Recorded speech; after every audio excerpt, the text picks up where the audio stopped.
Cinematography is one of the most important elements of filmmaking. It allows us to present the story in a creative way and helps us be immersed in the story. There's a million things to learn about cinematography. That is why today I will only be talking about lighting and color. But before I talk about that,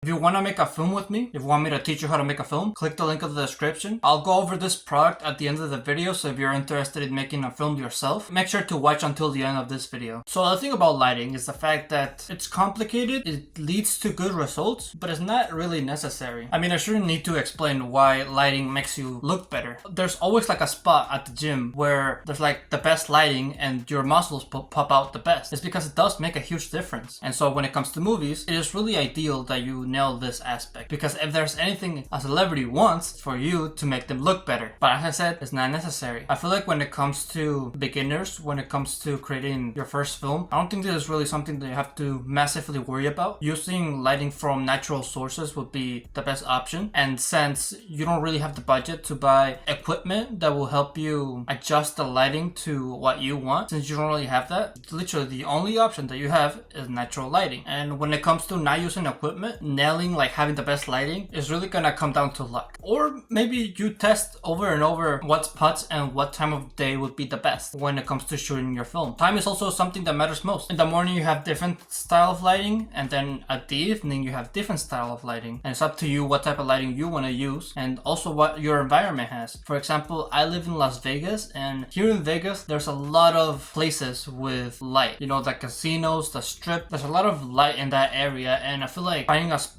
where you can film with like colorful lighting, like it would be an easy place to find here in Vegas. So my advice here is pretty much scavenger around your city the places where you can find the best natural light and the best artificial light. But yet again, also when it comes to public places, you're not really gonna be allowed to film properly. Like I'm pretty sure you're gonna have to like need a permit for most places, and also there's gonna be a lot of talking, a lot of background noise. And so if you're a beginner and you don't have like the advanced microphones and all of that fancy stuff, then you just have to keep these things in mind, that you're probably gonna have to shoot a scene with like without audio, or maybe you like pre-make the audio and then add it in post. Now that we've gone over how you can find light if you're a beginner and have no equipment, let's now talk about how lighting makes a difference in a scene. And I'll be doing this using Better Call Saul as an example. I want to use the scene where Lalo meets Gus. At first, we are presented with Los Pollos Hermanos, a bright, colorful place, and I feel like this is here to symbolize that both Nacho, Lalo, and Gus are wearing their masks. They're not showing their true selves to the world. But when they come to Gus's office, it is almost completely dark. There's only a sliver of light from the sun pointing towards half of Gus's face. This could be a symbolism of the fact that while Gus is in a protagonist role here in this scene, we're still reminded of the fact that he is a villain at the end of the day. That's why we have half light and half dark. And then when it comes to Lalo, he's almost in the dark. There's only enough light to see his face, and this is here to symbolize the fact that he's hiding his true self, that he's the villain of the scene, and he's pretty much an antagonist. It could also symbolize the fact that he still has his mask on. He's not really revealing his true self, because whenever Lalo does go and come closer to Gus and steps more into the light, he starts talking about Eladio to Gus.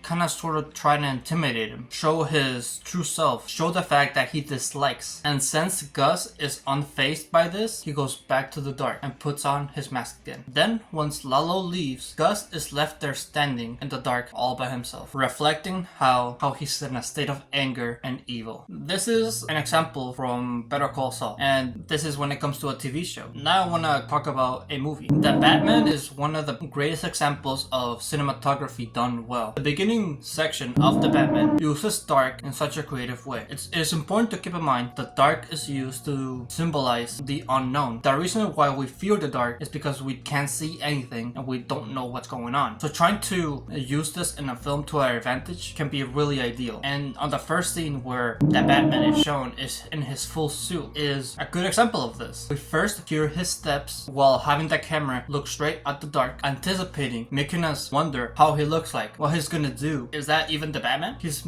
combining sound, cinematography, and lighting results in all of this. Same thing when it comes to when they first show Gordon. We show him turning on the bat signal, but we don't see his face. Like, we know that it's Gordon, but for someone who is new to Batman, they're gonna start to wonder, who is this guy? Is he an ally? Is he a villain? Why did he turn on the signal? Mystery is one of the key things in making your audience engaged, and having massive amounts of mystery at the beginning of your film is so ideal, because it's like a YouTube video pretty much, just the fact that it takes a little bit longer. On YouTube videos, the creator has to have some sort of hook, a reason why you should stick around and watch towards the end of the video. The only difference is that in movies it's usually like about 5 to 10 minutes, and on a YouTube video it's usually 5 to 10 seconds, because you motherfuckers don't have great attention spans. But just don't overuse the dark. I've seen a lot of short films and films out there who use the dark too much and makes it so they don't show the expressions in the face of your actor. You still have to show the actors. And remember what I said about the Better Call Saul scene. Yes, it's really dark, but we can still see Lalo's face.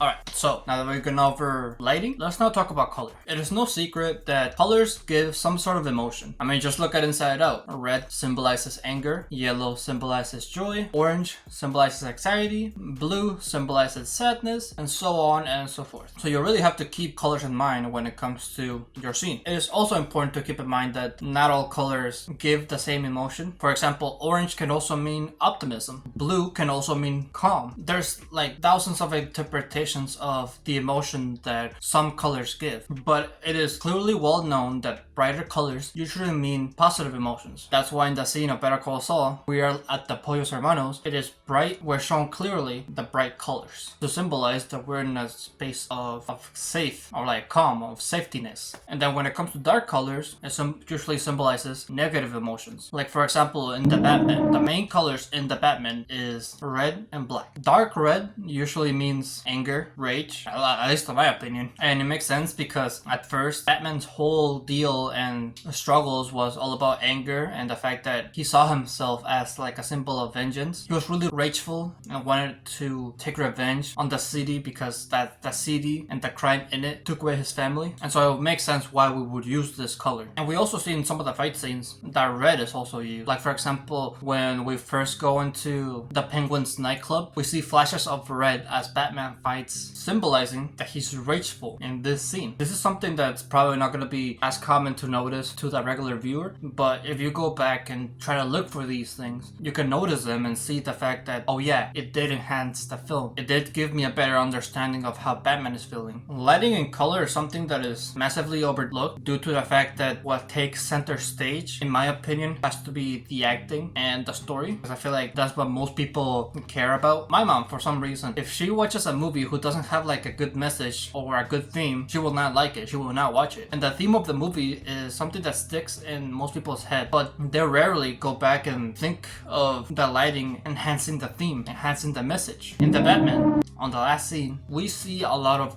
orange. When Batman lights up his torch and everybody follows him, and then when everybody's on the rooftop, it's evening, and most of the colors shown are orange, bright and dark orange colors. And this color is symbolizing, besides anxiety, also symbolizes optimism, showing that Batman went through a character arc of only seeking vengeance and anger to now being a symbol of optimism, being someone who people can look up to. So hopefully with all this, you can realize that not only is lighting and color really important and overlooked, but also you can use these two aspects to your advantage yourself easily and for free. I mean, always you're probably gonna get the best bang for your buck if you pay for better lighting and better ways to show color, but you can still use it for free. So with that, let me tell you about the product that I was telling you about. Pretty much, I want you and me to make a film together. You and me, make a short film. And I'm selling this product through a school community. This makes it so if multiple people join, multiple people can talk with one another, give each other feedback, work together as well. You don't have to work with me, you can work with others too. We will have like daily or weekly calls depending on your liking. I also have like a bunch of courses that will teach you the fundamentals of filmmaking. There's a screenwriting course, there's an editing course. I'm working on an acting course. Also gonna have a film review course if you want to review films yourself, analyze them, and learn from the films that you watch. As of today, right now the date is July 25th, and right now the price is $25, and this $20 price is only for one person. So if you want to stay at that price, like if you want to join my community and stay at that price for as long as you're in that community, make sure to save your seat and click the link in the description below. So with that, thank you for watching this video. If you liked it, make sure to leave a like. Subscribe if you're new or if you like my channel. And always remember to live your life like there's no tomorrow.